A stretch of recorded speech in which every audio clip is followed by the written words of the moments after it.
Elon Musk is no stranger to controversy, and this time he's picked a battle that may be too big even for the billionaire CEO.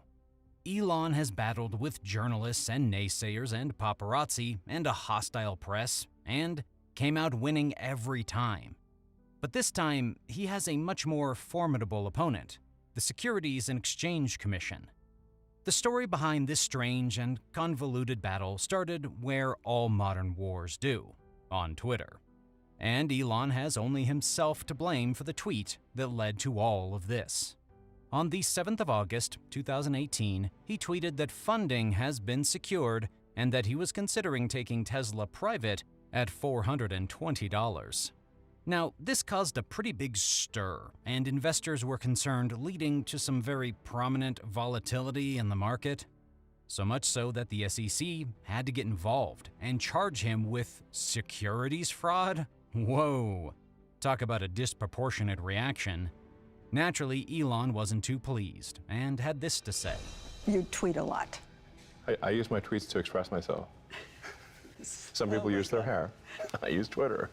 Well, but you use your tweeting to kind of get back at critics. Rarely. You kind of have little wars with the press. Twitter is a war zone. If somebody's going to jump in the war zone, it's like, okay, you're in the arena. Let's go. His war zone tweeting drew fire when out of the blue in August he tweeted, quote, "Am considering taking Tesla private at $420, funding secured." The SEC disputed that claim and charged him with securities fraud. The case was settled, with Musk agreeing that his communications relating to the company, including Twitter, would be overseen by his board. Have you had any of your tweets censored since the settlement? No. None. Does someone have to read them before they go out? No. So your tweets are not supervised? The only tweets that would have to be, say, reviewed would be if a tweet had a probability of causing a movement in the stock. And that's it? Yeah, I mean, otherwise it's, hello, First Amendment. Freedom of speech is fundamental. But how do they know if it's going to move the market if they're not reading all of them before you send them? Well, I guess we might make some mistakes. Who knows? Are you serious?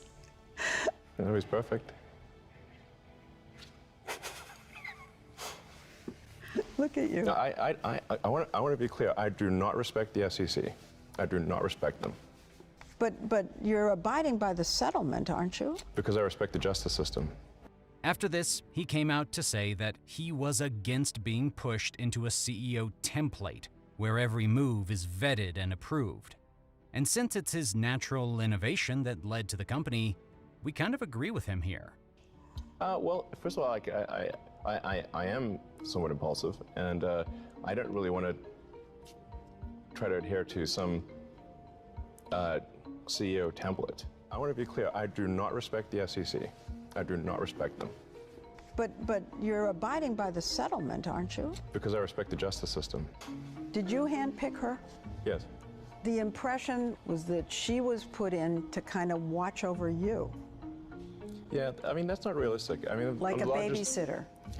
Yeah, it's not realistic in the sense that I am the largest shareholder in the company, and I can just call for a shareholder vote and get anything done that I want. Well, it's important to emphasize that there's been an aggressive campaign by the UAW to absolutely attack Tesla with a load of nonsense in order to try to unionize the company. So you think they drummed up these charges? Yes, these are utter nonsense. It's possible that we would be interested if we were going to sell a plant or not use it, that we would take it over. I do not smoke pot. As anyone who watched that podcast could tell, I have no idea how to smoke pot. Or anything. I don't know how to smoke anything, honestly. The fact that Elon is not a traditional CEO by any means. He enjoys life, and he's admittedly impulsive. But that's what endears him to us so much. How many other CEOs can go and smoke a joint with Joe Rogan? And when the SEC tries to make such a crisis out of what was a harmless joke tweet about pot, they came across as out-of-touch oldies. So is that a joint? Or is it a cigar? No. Okay. It's marijuana inside of tobacco.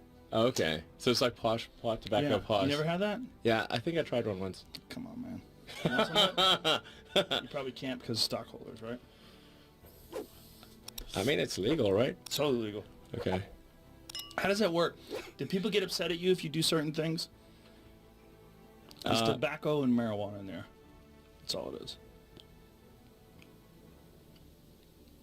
The combination of tobacco and marijuana is wonderful. First turned onto it by Charlie Murphy and then reignited by Dave Chappelle. There you go. Plus whiskey. Exactly. Perfect. Balances it out. I mean, I'm a firm believer in alcohol's a drug. It's been grandfathered in. that. Well, it's not just a drug. It's a drug that gets a bad rap. Because if you just have a little, it's great. Fine. Yeah, a little sip here and there, and your inhibitions are relaxed, and it shows your true self, and hopefully you're more joyous and friendly and happy, and everything's good. You know, I know a lot of people like weed, and that's fine. But I don't find that it is very good for productivity. For you? Not for me. Yeah, I mean, I would imagine that for someone like you, it's not. Someone like you, it'd be more like a cup of coffee, right? You want yerba mate. Yeah, it's more like the opposite of a cup of coffee. What do it's you like like? a cup of coffee in reverse. And while he may have joked about smoking pot and even tried it on a podcast, Musk had come out and clearly stated that he does not smoke pot regularly. And what's even funnier is that the tweet that led to all this was a harmless weed joke. Yikes, talk about a joke not landing. There are people who say that the company cannot survive without you. Oh, I don't think that's and true. Yeah. There are people who say the company cannot survive with you. Haha, that's hilarious. They say it because of the way you acted over the summer, Yeah. doing things that seemed impulsive, un-CEO-ish. Well, first of all, like, I am somewhat impulsive, and I don't really want to try to adhere to some CEO template. Well, he certainly accomplished that, especially this past year when he began picking needless fights on social media. He called a diver of the Thai cave rescue a pedo, as in pedophile. He sold 20,000 flamethrowers online and smoked weed during a podcast. What about the pot? I do not smoke pot. As anyone who watched that podcast could tell, I have no idea how to smoke pot. Or anything. I don't know how to smoke anything, honestly. Here are some of the words written about you. Yeah, sure. Not the whole That's a time. lot of just words. over this summer. Erratic, unstable, reckless, operatic. Operatic. It's not bad, actually. I kind of like that one. I'm just being me. I mean, I was certainly under insane stress and crazy hours, but the system would have failed if I was truly erratic. You tweet a lot. I use my tweets to express myself. That joke may not have landed, but Elon can win over an audience on a good day. Just check out this video of him talking about a new robotic charger with some very advanced capabilities. You've got a new thing that you think people are going to want for their Tesla. Jim, can we show the footage of this? I think it's called, this thing is the power arm. That is an extremely... It's a snakebot charger. It's a snake charger that automatically plugs into your car when you get home. This looks a little wrong, That really looks like the thing that jacks into the back of Neo's head in The Matrix. Right. All right? Is that thing going to attack me in my sleep? I wouldn't, for the prototype at least, I would recommend not dropping anything when you're near it.